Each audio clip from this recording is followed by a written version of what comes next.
क्या गुरु बिना मुक्ति नहीं? इस सीरीज के आज के इस पार्ट में हम बात करेंगे गुरु के वचन का महत्व।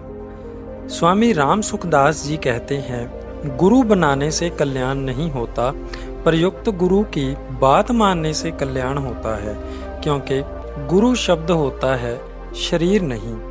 जो तू चेला देह को, देह खेह की खान। जो तू चेला शब्द को, शब्द ब्रह्म कर मान। गुरु शरीर नहीं होता और शरीर गुरु नहीं होता, इसीलिए गुरु कभी मरता नहीं। अगर गुरु मर जाए तो चेले का कल्याण कैसे होगा? शरीर को तो अधम कहा गया है। क्षिति जल पावक गगन समीरा, पंच रचित अति अधम शरीरा।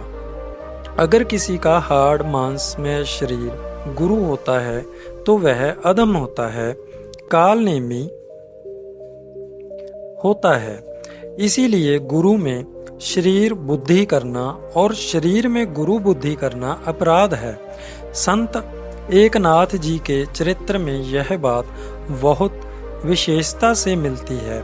शास्त्र की प्रक्रिया के अनुसार पहले तीर्थ यात्रा की जाती है, फिर उपासना की जाती है और फिर ज्ञान होता है। परंतु एकनाथ जी के जीवन में उल्टा क्रम मिलता है। उनको पहले ज्ञान हुआ, फिर उन्होंने उपासना की और फिर गुरु जी ने तीर्थ यात्रा की आज्ञा दी। जब वे तीर्थ यात्रा में थे तब उनके गांव पैठण का एक ब्राह्मण उनके गुरु जी के पास देवगढ़ पहुंचा और बोला कि महाराज, आपके यहाँ तो एकनाथ था, उसके दादा दादी बहुत बूढ़े हो गए हैं और एकनाथ को याद कर करके रोते रहते हैं। गुरु जी को सुनकर आश्चर्य हुआ कि एकनाथ मेरे पास इतने वर्ष रहा, पर उसने अपने दादा दादी के विषय में कभी कहा ही नहीं। उन्होंने एक पत्र लिखकर उस ब्राह्मण को दिया और कहा, वह तीर्थ यात्रा करते हुए जब पैठण आएगा तब उसको मेरा यह पत्र दे देना। मैंने कहा है, इसीलिए वह पैठण जरूर आएगा। ब्राह्मण पत्र लेकर चला गया। घूमते घूमते जब एकनाथ जी वहां पहुंचे तो वे दादा दादी से मिलने गांव में नहीं गए, प्रयुक्त गांव के बाहर ही ठहर गए। उस ब्राह्मण ने जब एकनाथ जी को देखा तो उनको पहचान लिया और उनके दादाजी का हाथ पकड़कर उनको एकनाथ जी के पास ले चला। संयोग से एकनाथ जी रास्ते में ही मिल गए। दादाजी ने स्नेहपूर्वक एकनाथ जी को गले से लगाया और गुरु जी का पत्र निकालकर कहा कि यह तुम्हारे गुरु जी का पत्र है। यह सुनते ही एकनाथ जी गदगद हो गए। उन्होंने कपड़ा बिछाकर उसके ऊपर पत्र रखा, उसकी परिक्रमा करके दंडवत प्रणाम किया, फिर उसको पढ़ा। उसमें लिखा था कि एकनाथ, तुम वहीं रहना। एकनाथ जी वहीं बैठ गए, फिर उम्र भर वहां से कहीं गए नहीं। वहीं मकान बन गया, सत्संग शुरू हो गई।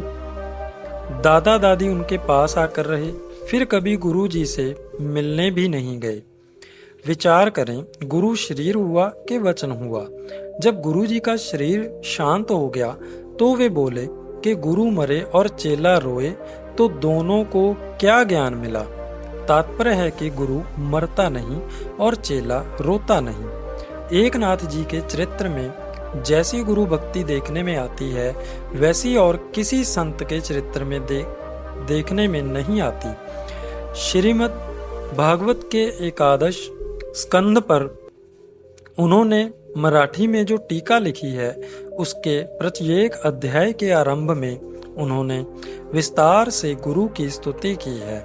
ऐसे परम गुरु भक्त एकनाथ जी ने भी गुरु से बढ़कर उनके वचन को महत्व दिया। भगवान से लाभ उठाने की 5 बातें हैं: नाम जप, ध्यान, सेवा, आज्ञा पालन और संग। परंतु संत महात्माओं से लाभ उठाने में 3 ही बातें उपयुक्त हैं: सेवा, आज्ञा पालन और संग। इसीलिए गुरु का नाम जप और ध्यान ना करके उनकी आज्ञा का, उनके सिद्धांत का पालन करना चाहिए। गुरु के सिद्धांत के अनुसार अपना जीवन बनाना ही वास्तविक गुरु पूजन और गुरु सेवा है।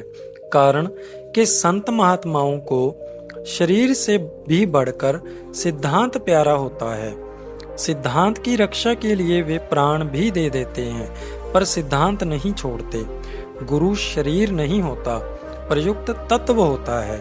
अतः सच्चे गुरु अपना पूजन ध्यान नहीं करवाते, प्रयुक्त भगवान का ही पूजन ध्यान करवाते हैं। सच्चे संत अपनी आज्ञा का पालन भी नहीं करवाते, प्रयुक्त यही कहते हैं कि गीता, रामायण आदि ग्रंथों की आज्ञा का पालन करो। जो गुरु अपनी फोटो देते हैं, उनको गले में धारण करवाते हैं, उनकी पूजा और ध्यान करवाते हैं, वे धोखा देने वाले होते हैं। कहाँ तो भगवान का चिन्मय पवित्र शरीर और कहाँ हाड़ मांस का जड़ अपवित्र शरीर। जहाँ भगवान की पूजा होनी चाहिए, वहाँ हाड़ मांस के पुतले की पूजा होना बड़ा भारी दोष है। जैसे राजा से वैर करने वाला उससे विरुद्ध चलने वाला राजद्रोही होता है, ऐसे ही अपनी पूजा करवाने वाला भगवत द्रोही होता है। गीता प्रेस के संस्थापक, संचालक और संरक्षक सेठ जी श्री जयदयाल जी गोयंदका से एक सज्जन ने कहा कि हम आपकी फोटो लेना चाहते हैं। तो उन्होंने कहा कि पहले अपनी जूती लाकर मेरे सिर पर बांध दो, पीछे फोटो ले लो। अपनी पूजा कराना मैं जूता मारने की तरह समझता हूँ। एक बार सेठ जी ने एक संत से पूछा कि आप पुस्तकों में अपना चित्र दिया करते हैं, अपने नाम, चित्र आदि का प्रचार किया करते हैं, तो इससे आपका भला होता है या शिष्यों का भला होता है अथवा संसार का भला होता है? किसका भला होता है? इस प्रश्न का उत्तर उनसे देते नहीं बना। तो आज की इस वीडियो में हमने समझा गुरु के वचन का महत्व।